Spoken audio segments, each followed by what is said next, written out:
capitaine chef de centre de secours principal de Creil, mesdames et messieurs les présidents d'association, mesdames et messieurs les élus, mesdames et messieurs de l'Équide, je vous remercie de leur présence aujourd'hui. Chers amis, je suis très heureuse de vous accueillir aujourd'hui à Creil et d'officier pour la première fois à l'occasion de la fête nationale. Si je vous prie d'excuser l'absence de Monsieur le maire, j'aimerais également le remercier de m'avoir demandé de le représenter durant cette cérémonie. Sa confiance m'honore. Car le 14 juillet est une date particulière qui résonne en chacun d'entre nous. Chacun à notre manière, mais toujours avec émotion. Un défilé grandiose, un discours vibrant, un feu d'artifice, un concert ou simplement un moment de repos avec ceux qu'on aime. Le 14 juillet, c'est tout cela. C'est un moment cher au cœur et à l'histoire des Français. Et je suis très fière de le célébrer à vos côtés. Souvent, on a fait du 14 juillet une vaste marche sur la Bastille, balayant oppresseurs et monarques des droits divins, délivrant prisonniers et citoyens injustement dominés. Si la réalité est plus nuancée, on a trouvé dans les murs de cette prison célèbre qu'une dizaine de prisonniers, l'esprit de la Bastille a bel et bien marqué notre histoire, et c'est à cela que nous rendons hommage.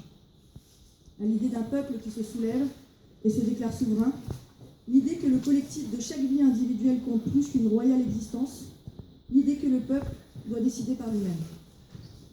L'ordre établi ne sera plus, la vague du progrès ne saura pas être arrêtée, et l'on verra bientôt germer les graines de la révolution. C'est cela qui nous rassemble aujourd'hui, la République de la démocratie et du suffrage universel qui allait naître au lendemain du 14 juillet 1789. Plus de 200 ans plus tard, alors que l'on célèbre ce peuple qui a élevé sa voix, nous pourrions être tentés de le mettre en perspective avec notre actualité contemporaine et d'interroger ce qui a poussé tant de Français à bouder les bureaux de vote lors des derniers scrutins. Comment sommes-nous passés de la rage des roues-poings au silence des urnes? Où est-elle cette foule qui avait tant à nous dire? Mais il s'agit ici, pour nous, de ne pas tomber dans le piège du repli sur soi, de l'exclusion de ceux qui ne nous plébisciteraient pas. Plus que jamais, il faut tendre la main, il faut se parler pour se comprendre. Et qui serions-nous pour juger ces électeurs qui, face à l'incertitude, après des mois de crise sanitaire, face aux errements d'un gouvernement qui marche sans but, veulent simplement s'assurer un peu de stabilité? Plutôt que de leur faire porter une quelconque responsabilité, j'aimerais leur adresser un message d'union, un message de fraternité. Ne vous détournez pas du chemin des urnes. Ne pensez pas que tout est perdu, que rien ne changera jamais, ou du moins que vous ne pourrez rien y faire. Car regardons le monde en face. Des pluies diluviennes s'abattent sur nos mois estivaux. La température grimpe à 50 degrés au Canada, 18 degrés en Antarctique. La famine climatique guette l'île de Madagascar. Des incendies monstrueux ravagent la Grèce, la Californie, l'Australie. Nous avons chacun notre rôle à jouer pour que demain il ne soit pas trop tard, et les élus les premiers. Mesdames et messieurs, quand on grandit aux côtés de Jean-Claude Villemain, on apprend beaucoup. On apprend l'amour de la République, l'amour des valeurs qui font notre nation, et surtout, on apprend à assumer son rôle d'élu, au quotidien, comme en temps de crise. Nous défendons une gauche de progrès qui améliore la vie quotidienne, qui bâtit les grands projets de demain, et qui surtout met l'humain au centre de tous ces combats. L'esprit de la Bastille. Nous devons entendre souffler le vent de la Révolution, et nous devons l'écouter. Nous devons vous écouter. Mesdames et messieurs, c'est avec une certaine émotion que je me tiens devant vous aujourd'hui à l'occasion de la célébration du 14 juillet 1789, à l'heure des faux procès en communautarisme, en sectarisme, en repli identitaire.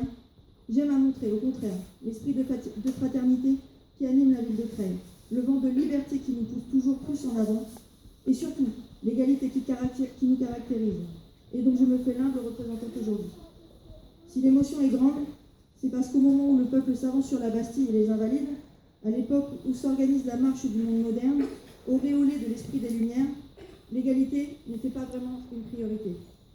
Certes, l'égalité entre les hommes et les femmes progresse grâce à la Révolution, mais les portes du pouvoir institutionnel sont restées fermées aux femmes. Les femmes ne voteront pas, ne seront pas élues. En témoigne d'ailleurs le député Pierre Gaspard Chaumette, qui tint ses propos le 27 brumaire de l'an 2. L'enceinte où délibèrent les magistrats du peuple doit être interdite à tout individu qui outrage la nature. Depuis quand est-il décent de voir des femmes abandonner les soins pieux du ménage, le berceau des enfants, pour venir sur les places publiques, dans les tribunes aux harangues, à la barre du Sénat? Restez ce que vous êtes, et loin de nous envier les périls d'une vie orageuse, contentez-vous de nous faire oublier au sein de nos familles. Alors la politique, le pouvoir, un monde d'hommes, un monde de notables. L'émotion aujourd'hui, c'est de vous répondre qu'une autre manière de construire le monde est possible. C'est de faire partie des forces de progrès, de celles qui pensent et font le monde de demain, et de vous dire que Creil peut montrer le chemin. Merci à tous.